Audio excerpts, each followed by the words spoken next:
Hello, everyone. Welcome back to But Why Though Reviews. This week we are talking about Star Trek Strange New Worlds. Just today, the finale episode was released, so we thought it would be a fantastic idea to go through our expectations, what we loved about the show, and just really get into it. So, for those of you who haven't seen, I am also doing this with my pal CJ. I'm your host, Aaron. CJ, say hello. Hello.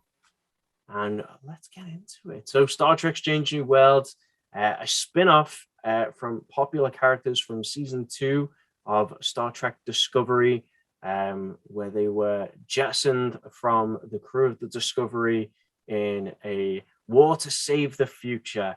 And Paramount launched its own separate series featuring the crew of the Enterprise with Captain Pike at the helm. Goes back into a week-to-week adventure episode of the week, and we find the crew getting into all kinds of mischief, again, led by Captain Pike, with his science officer, Spock, at his ready, and just a whole brilliant ensemble of a cast. So, CJ, what were your expectations heading into Strange New Worlds, given of what we'd seen from a couple of this crew from Star Trek Discovery? I was expecting a different vibe from Discovery because Discovery was more delved into more of the darker aspects of Trek. You know, they brought up Section 31, the Mirror Universe, and the current seasons had them zip into the future where Starfleet was completely decimated. So I was expecting something different, especially since this series is supposed to take place a decade before Star Trek, the original series. So something in Yeah. that aesthetic will be fun. I was also looking forward to more of Captain Pike because Anson Mount really won me over with his performance. I was like, okay, I could definitely see a series with more of this guy. And yeah. Yeah, it's strange from my perspective. I haven't been a big follower of the recent Star Trek, but up until this point, and I got the opportunity. Paramount sent me over some screeners, which was awesome. Though, big shout out to Paramount Plus, and of all the episodes I watched, it really kind of lifted my spirits and kind of had me on the train tracks to go towards wanting to watch more Star Trek. After I watched these couple of episodes, and I really went in with no expectations. I hadn't even watched the trailer when I first dived into it, but immediately off the back of the first episode, I was in. I was surprised at how engaging it all was, and how enticing and compelling the crew were, and just that like ensemble cast, and again Anson Mount's performance as well. I mean, so much so that it's encouraged me to go back now and dig through what Paramount Plus has to offer from its other Star Trek show. So it's interesting because again, I came in with zero expectations, but I left feeling highly satisfied and really rewarded. Like, and I think that's I don't know how you feel as a long-term Star Trek fan, but I feel like Strange New Worlds does a wonderful job in being kind of like a transitional piece into Star Trek as a larger narrative. Like, it's a great jumping on story for anyone who hasn't really watched any Star Trek to begin with. I mean, I feel like, what do you think? I definitely agree there. Like, if you are a longtime Star Trek fan, or if you've never watched an episode of Star Trek, this is a great thing because this is a great entry point because they give you the gist of what Starfleet is about, what the Enterprise is doing, and how everything works. And you can follow it along even if you've never seen an episode of Star Trek. And it's great. And a lot of that, yeah, it lives on, the both the strength of the ensemble cast as well as the episodic. You don't necessarily have to jump in the first episode or even the last one. You can just pick an episode, go from there, and yeah, you'll be good. So obviously, diving into this, we had, Anson Mount returning from the crew of Discovery as Captain Christopher Pike, Ethan Peck as Spock, and Rebecca Romijn as Una Chin Riley, or Number One. And then we had the rest of the cast. So I guess, leading into that first episode, like what were your initial reactions when you first kind of watched through those first couple of episodes?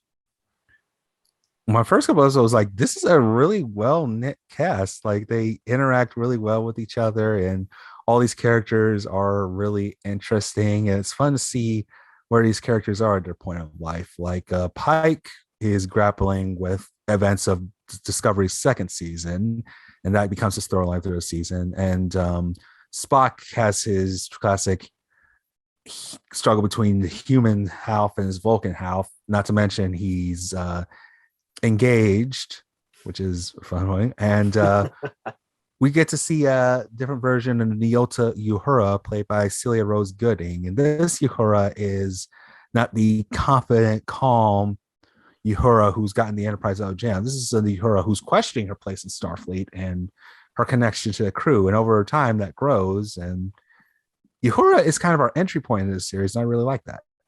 Well, I was going to say because she joins on as an ensign, right? So she's Yeah, kind she's of like going through Starfleet training when the yeah, series. she's brand new to the crew of the Enterprise, so she's almost like our as a viewer, as an audience member, she's kind of like our eyes to the situation as a whole. So it was really interesting watching her, and I think that's one of the things that I really liked about the show. Again, I've kind of watched a bit of the Next Generation with Picard. I love Picard as a Paramount Plus show as well. But that's kind of really been the extent of kind of like my Star Trek experience, other than a couple of the J.J. Abrams films. But there's that original, you know, series as far as the crew, the synonymous characters that have kind of like lived through decades of just like pop culture icons. And Uhura, like when you hear that name, like, oh my god, like I didn't I don't think I realized, again, diving into this, what I was getting myself in for, that this was the beginnings of that framework of the crew of the Enterprise. And it was so nice to see kind of like almost like them revisit what made, and the original series is very problematic as well. It's a product of its time, but like redoing that, but without directly redoing it. It's almost kind of like a reboot, but given it doesn't have to lean on the fact that it's Captain Kirk, it's Pike instead. Like you've still got room there to kind of play within stories that haven't been ever told before, but you've still got that familiarity of crew members who we all very well know, again, in pop culture. Yeah, because it kind of is similar to Obi-Wan Kenobi in that it's taking place before something we all know well enough, but it's well enough to be done on its own merits. Like you don't necessarily have to have watched the Star Wars prequels to watch and understand Obi-Wan Kenobi, and you don't necessarily have to watch the original series to have understand Strange Worlds. Both stand on their own, and both are again propelled by characters, because again, it's that character that's been a big draw for the Star Trek, and I think the series really excels at that. I mean, and you're right, you're absolutely right. There's some phenomenal cast, and I think that's what really surprised me as far as like initial reactions was how strong that ensemble cast were. You had Melissa and Navia as Erica Ortegas, Jess Bush as Ness, Christine Chappell, Christina Chong as Laan Noonien Singh, which I love. I thought she was phenomenal. She's my favorite character. She was one of my favorite characters because she's just so by the book in her delivery, and one of the holodeck episode where she just delivers some fantastic acting. I really really like that. But then another surprise for me was Bruce Horrock as Hemner as well. I really liked his introduction for his character as well. Like again, one of the only aliens of the crew as well. Yeah, because most of the alien and what's fun about Hemner is that most of the alien crew tends to be struggling with their humanity. Spock, it's am I Vulcan or human? Yeah. Data, am I more than an android? And Seven of Nine, coming off of being a Borg. Yeah. With Hemner, he's more or less, I am an alien and I'm really good at engineering. And I like how he and he's just no nonsense. He's just like, you silly humans, I know what I'm doing. Yeah, exactly. Dude was straight into the point and really good. And I really love the connection he and Uhura had, because yeah, that was really, really well done and led to an especially heartbreaking episode 9. I was going to say, it was really well done, and I think that's true of a lot of the way this ensemble cast again sells itself, is the fact that it's not just how they interact with Pike, but it's how they interact with each other, and that like close knit community that kind of bonds them together. And you really, it jumps off the screen. You really feel it, you know, when they're going through things, and they're very interchangeable again. Like they all work off each other so well. I was genuinely surprised by it. Again, you know, I went back and watched Discovery, and one of the things I definitely struggled a bit more with Discovery on, especially in that first season, was just, you know, it's got a larger through plot, which I, you know, still immensely enjoy, but like it focuses on a select few characters, and you never really get the time or the space to understand, you know, the larger crew at hand. Whereas Strange New Worlds absolutely lends itself to that. Especially with the format of kind of like the, you know, the adventure of the week, or the, you know, the new planet or the new mission of the week. And I really appreciated how they took the time to focus on different, you know, crew members. Dr. Mbenga obviously gets some great time in there to tell some of his story as well. Like you said, Uhura gets a lot of time as an ensign to kind of try and discover herself with, you know, on board the crew. So I was surprised, given the length of the episodes, how much time was spent developing each of those characters in connection with that larger plot. So it's very different to kind of what we've seen to this date from, I'd say, modern Star Trek at this point.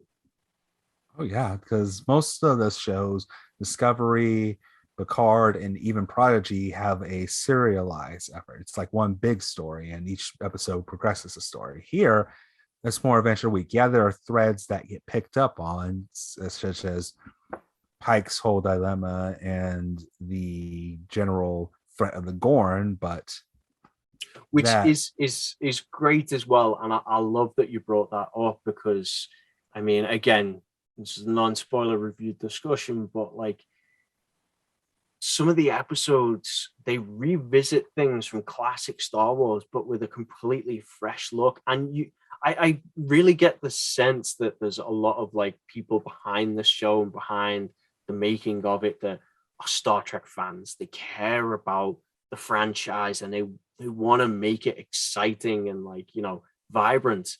And you know, seeing the Gorn, which is kind of like one of those classic, you know, Star Trek aliens that are, you know, are supposed to be a formidable foe, reimagined in the most terrifying sense. And really, we've barely scratched the surface there from what we've seen this season. oh yeah, because the Gorn up to that point had never been seen, so you can still, you know, use that as a horror element. And I really like that they played into It's the almost horror kind of element. like the unknown foe that's off screen. You know, they're Mhm. attacking humans for breeding camps and feeding off them, and it's just this.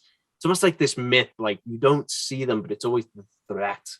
And you know, I think the first time you encounter like them, you it's only through stories. They build that myth up through the exposition of things they've done without actually laying eyes on them. And it works so well. And yeah, yeah, I like the approach to certain elements, like different, there are references to there's one episode references Star Trek 5, the movie, and I was like, oh, okay.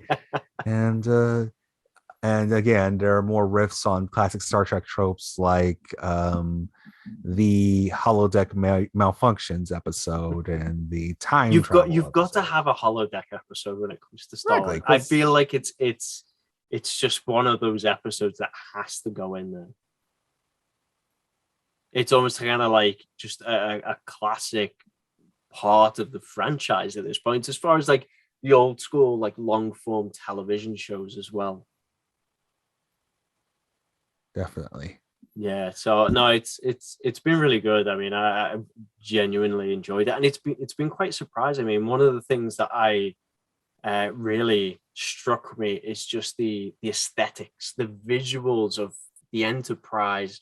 It's just so bright, even with the uniforms. Like I watched the like again Strange New Worlds first before I saw Discovery, and then I went back and saw Discovery, and I went, man, those uniforms just don't live up. And I kept having to remind myself, okay, well, Discovery aired, I think it was like the first season was 2017, but Yep. and this is just coming out now. They've had time to kind of figure out, but those crew designs on the shirts were impeccable. The aesthetics on the ship were fantastic, and then just even every time they went to an alien, this show was they had some money behind it. Like it really looks beautiful. Oh yeah, like they're throwing some serious stuff into this. Like the space fight scenes look ripped right out of a movie, and I love the general aesthetic has managed to hit that sweet spot between the Abrams films and the original series. Everything looks nice and sleek, but it kind of still has that same vibe as the original series, particularly in terms of big, bright colors and stuff like that. And I really enjoy that. I was going to say, I'm kind of glad that, Viacom Paramount Plus is kind of lent this way, is kind of like getting back in touch with its roots as far as like classic Star Wars and, reimagining things that we've seen, decades ago, as opposed to kind of like just jumping into the franchise cinematic route, kind of like a Star Wars. I think something like a Star Trek and especially Strange New Worlds is the tip of that spear. It is really kind of like a bright shining star as far as what you can do, within this sandbox, and it's been really exciting to see. Again, fantastic cast, brilliant story, amazing visuals, and it's just been really captivating. I have found myself legitimately surprised at how compelling it's been, which brings me to my next point. So obviously synonymous with any Star Trek show, with any Star Trek crew, is always the captain. So how did you feel about Anson Mount as Captain Christopher Pike? He is phenomenal. He is phenomenal. I know a lot of people probably know Anson Mount from Inhumans, and I'm sorry for that, but absolutely me. I'm I'm in that boat. that's fair. That's fair. But he headlined a show on AMC called Hell on Wheels, which was really great. And his character, obviously Pike is different from that character, but Pike still manages to hit several notes. He's really the cool dad captain, basically. He is very much the cool dad. I mean, complete with this just like beautiful hairline. Like it's just how he gets it defies gravity. Like this is Anson Mount is my hair goals. He's my hair goals. Like that's what when I'm older, I want to have hair like him. The product in the Starfleet Times must be amazing because his hair just never. It doesn't quit. It holds firm. He is a strong captain, leads his crew, and his hair is like, we will not budge, sir. We are here for you.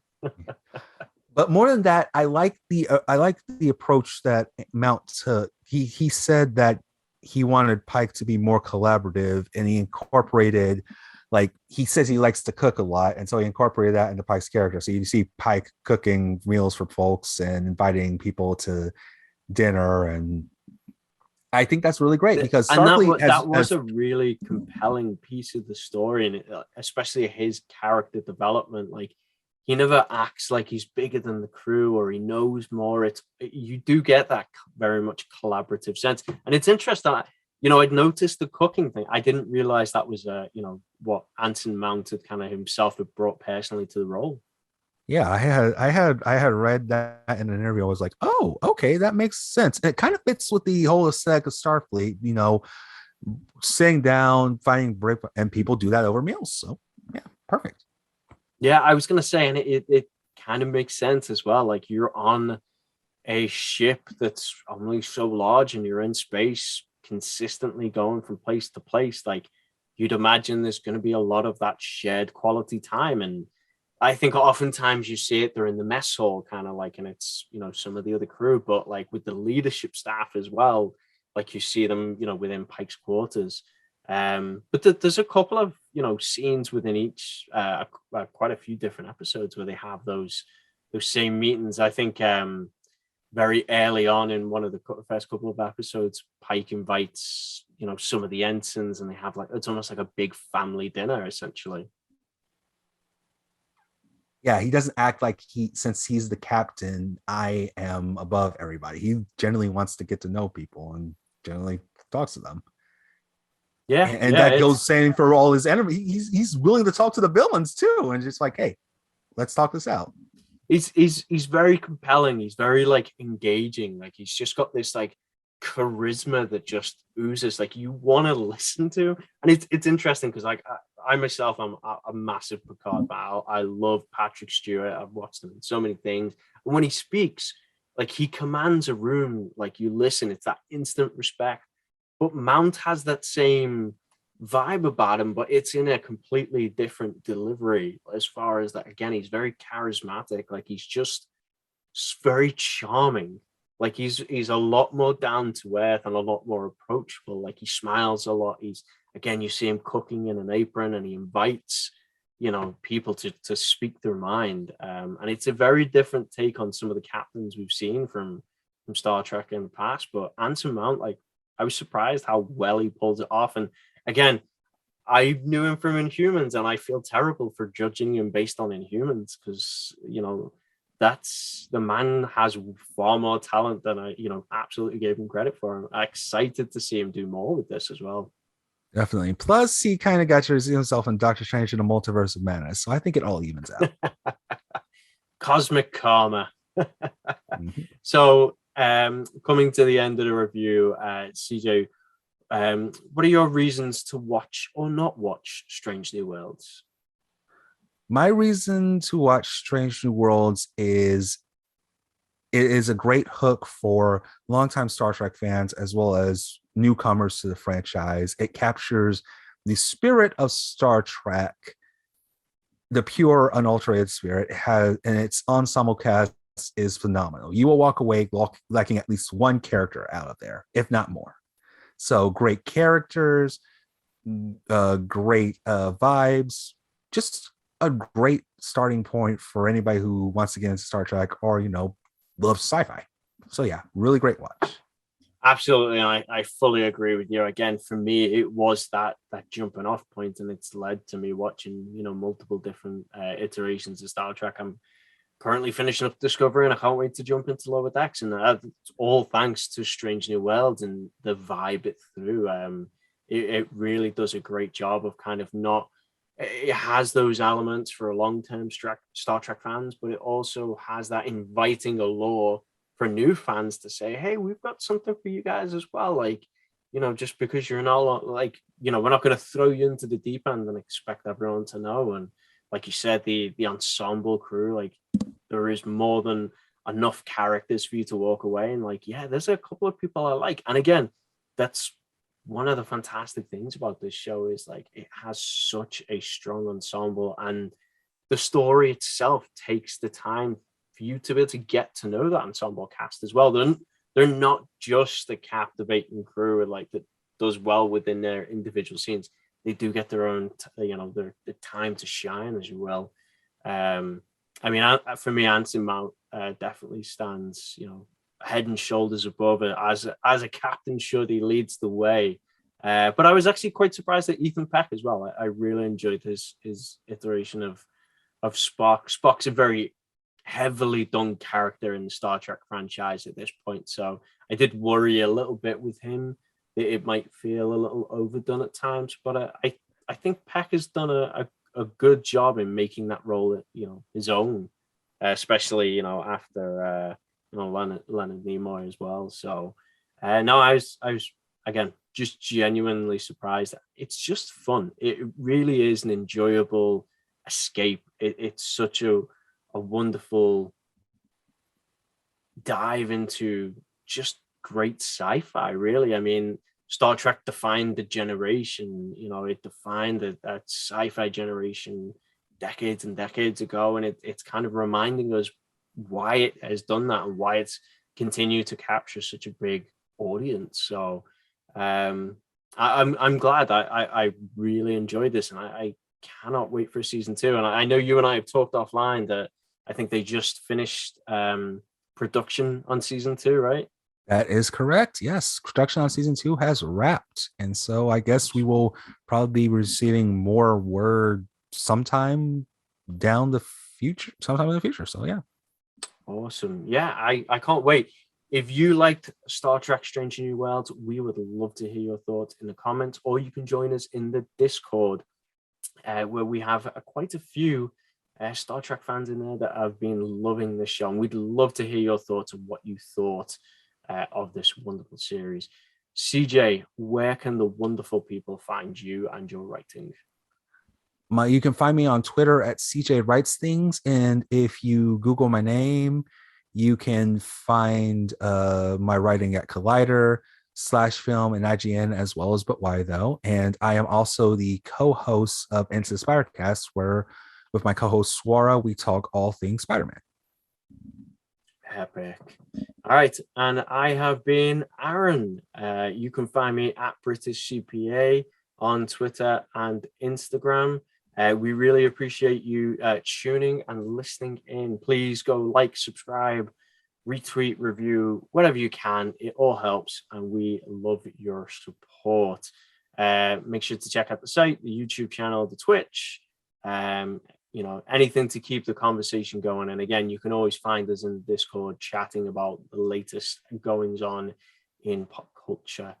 We'll join you next time. Thank you very much. Bye, guys. Live long and prosper.